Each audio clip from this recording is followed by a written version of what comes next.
Greetings, everyone. Pete Pardo here from Sea of Tranquility. Welcome to another episode of What's Hot with Sea of Tranquility on this Wednesday.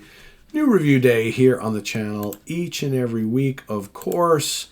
We're back here today with a debut album in this episode from a band from France. Playing progressive rock. The band is Oddleaf, where ideal and denial collide.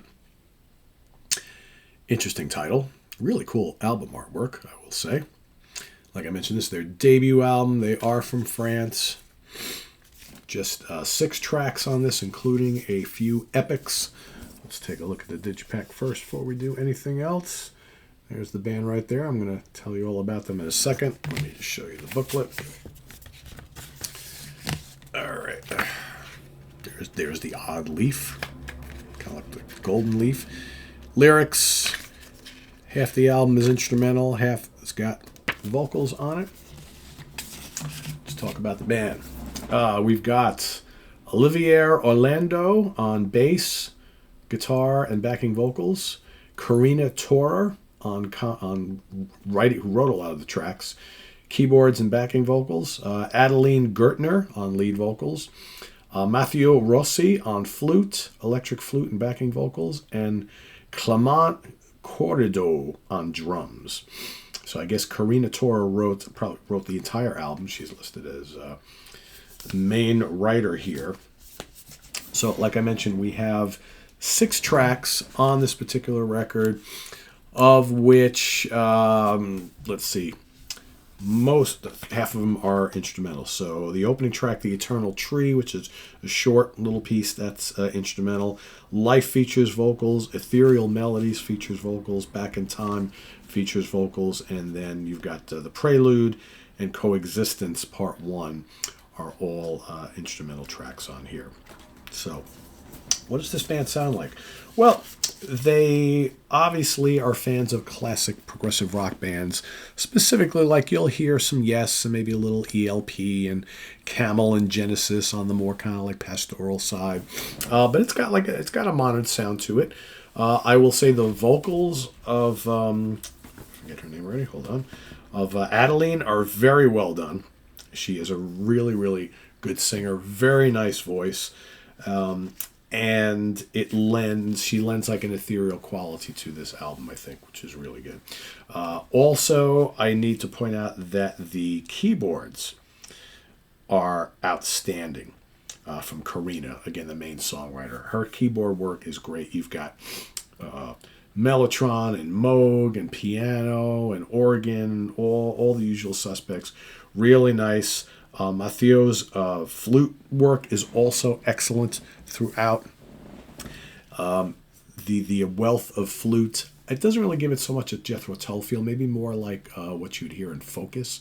Certainly the little bit of flute that's played in Camel as well. Really, really nice.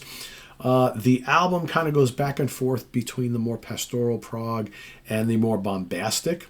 I really like the bombastic side of things. After the opening little track of The Eternal Tree, you got the song Life, which is just under 12 minutes long.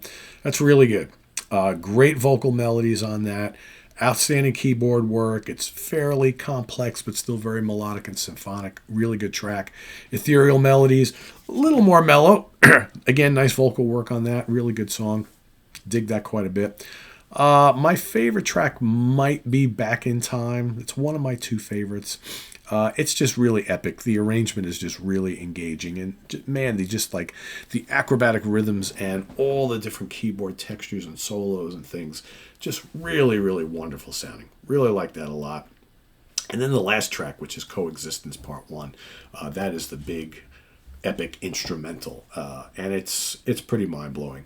Her keyboard work is just amazing. You know, I love how you get these little kind of Mellotron pieces that come in, you know, whether they're trying to sound like horns or reeds or whether big and ominous, and then the amazing like Moog style synth work that just flying all over the place, but it all like really, really makes sense. It's very, very well arranged. I dig it a bit. I think really honestly the only thing that I'm missing on this album is I'm missing some guitar. You know, the bass player is listed as playing some guitar, but you'd be hard pressed to find much. You hear some chords here and there and whatnot, but I would love for these guys and gals to bring in a full-time guitar player and really kind of stretch this out even more. Because as it is, it's really, really good. I'm just thinking, man, with some ripping guitar solos and some kind of little maybe cool riffs and things here and there would really make this even more spectacular than it already is. But otherwise, it's really, really good. Very promising debut. I think a lot of folks will really like this. Excellent female vocals. It's very symphonic. It's modern sounding, yet it's got that vintage sound, and the keyboards are just spectacular. To me, that is the real draw of this album. So if you like keyboard dominated prog rock with female vocals, long songs, you've come to the right place. So the band is Oddleaf, where Ideal and Denial collide. I'll drop the link to the Bandcamp page down below so you can go check it out and consider a purchase. And I'm going to give this 4 out of 5 star. So if you check it out, let us know what you think. If you've already heard it, let us know what you think. And we'll see you next time for more. Excuse me, because this is on the web at www.seaoftranquility.org. We're on Facebook, we're on YouTube all together, all the damn time. Please subscribe if you haven't already and click on that notification bell so you get alerted of all of our content as it posts. And please do hit the like button before you leave. Also down below we got the links to our Ko-Fi page for channel donations, our merch page, our Cameo page, and the Sea of Tranquility membership options, all available down below. Thank you in advance for all your support. We greatly appreciate it. We'll see you soon here with more stuff. I'm Pete Pardo. Thanks for watching. Bye-bye.